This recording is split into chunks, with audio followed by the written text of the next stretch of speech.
Salut la team Évolution, j'espère que vous allez toutes et tous bien.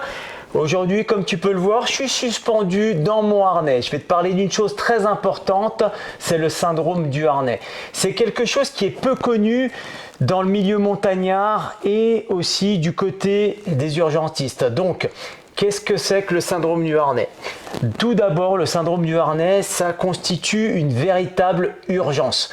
Si jamais tu tombes dans le syndrome du harnais, t'es pas secouru rapidement, ça va t'emmener gentiment jusqu'au décès. Donc c'est à prendre très au sérieux cette chose-là. Le syndrome du harnais, tu vois, en quelques minutes, il peut aboutir à une perte de connaissance. Je vais te détailler tout ça. Comment ce qu'il faut pour avoir un syndrome du harnais? Comment ce qu'il faut faire, surtout pour l'éviter? Donc tu vois, là je suis en suspension dans mon harnais. C'est la première chose qu'il faut. Une suspension dans mon harnais, mais prolongée pendant plusieurs minutes. Qu'est-ce qui va se passer aussi?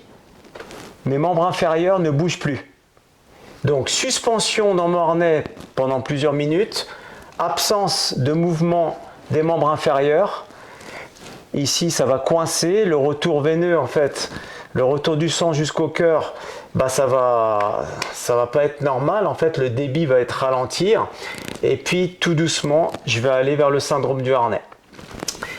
Ça concerne qui en fait tout ça? Ça concerne nous les pratiquants de la montagne, tous ceux qui font de l'alpinisme, de l'escalade, du canyoning, de la cascade de glace, l'escalade j'ai déjà dit, de l'acrobranche aussi en famille, ça peut arriver, vous êtes coincé, tac tac, au bout d'un certain temps vous pouvez éventuellement faire un syndrome du harnais.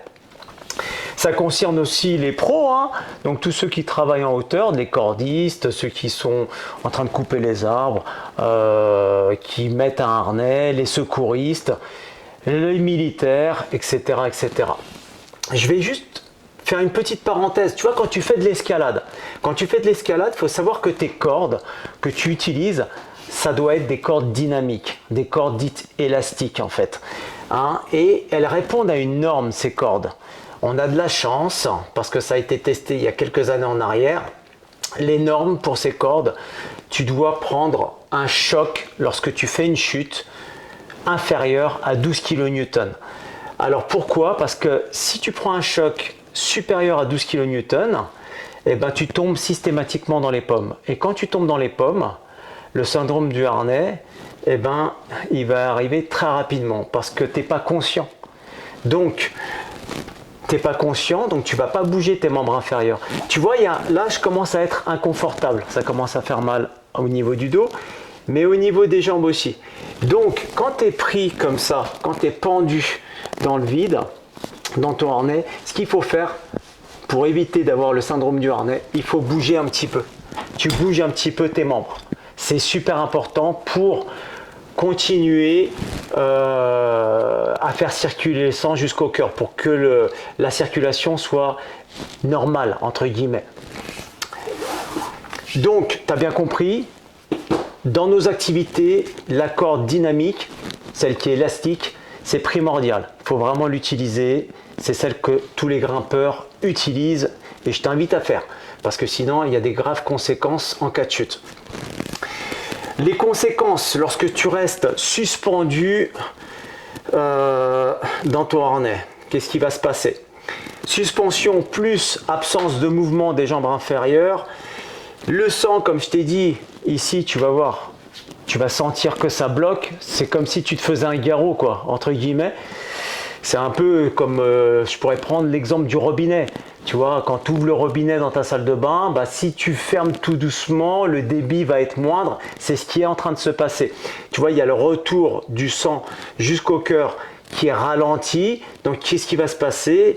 Ma pression artérielle, ma tension artérielle va augmenter et ma fréquence cardiaque va augmenter encore. Pourquoi? Parce que le cœur, lui, va envoyer du sang.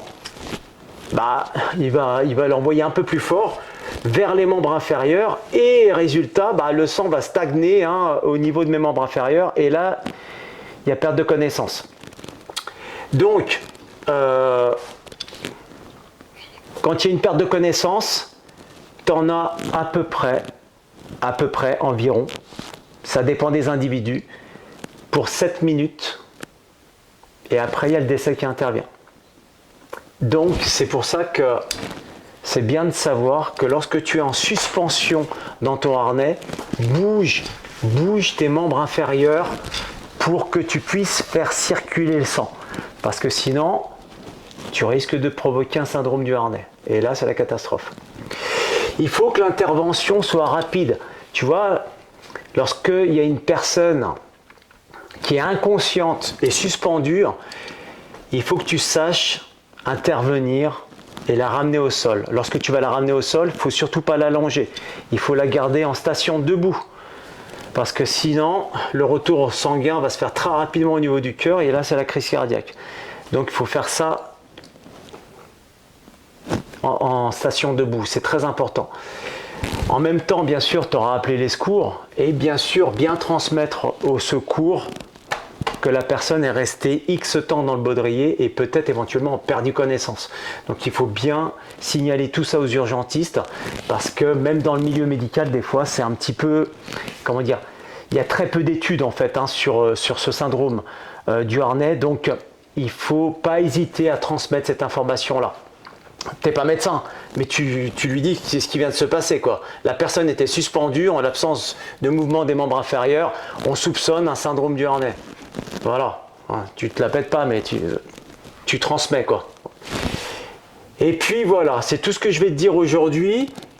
Donc, tu vois, moi je suis suspendu depuis un paquet de temps, je sais pas combien de temps ça fait là, mais je ne tomberai pas dans les pommes. Pourquoi? Parce que c'est un peu comme si je te donne l'exemple de quelqu'un qui est assis sur une chaise. Tu vois, quelqu'un qui est assis sur une chaise depuis longtemps, genre en amphithéâtre ou à l'école par exemple. À bout d'un moment, tu vas voir les ischios, ça va commencer à te chauffer. Donc tu vas bouger, tu vas te mettre sur une fesse et sur l'autre. Ou ceux qui conduisent par exemple, ça peut être exactement la même chose. Donc tu vas bouger un petit peu.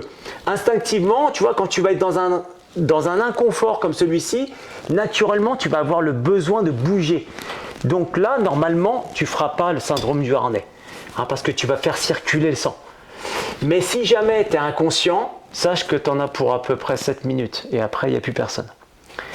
Donc, j'espère que cette vidéo va te sensibiliser. N'hésite pas à partager cette information avec les grimpeurs, les grimpeuses que tu côtoies. À savoir que même moi, quand je vais dans mon shop préféré, je leur passe l'info parce que des fois, ils ne sont pas au courant. Voilà. Donc, après, ils se renseignent un petit peu, puis ils savent exactement de quoi il s'agit. Et même si tu prends un baudrier super confort, tu peux éventuellement avoir un syndrome du harnais. C'est pas parce que tu as un baudrier hyper confort. Si jamais tu tombes dans les pommes, pour une raison X ou Y, même en ayant le baudrier le plus confort, je parle au niveau des cuisses, tu peux avoir un syndrome du harnais. C'est pour ça qu'il faut intervenir très rapidement, surtout quand la personne est inconsciente. Eh bien écoute, je te laisse et puis je te donne rendez-vous dans une autre vidéo. Porte-toi bien et fais-toi plaisir en montagne. Arvipa!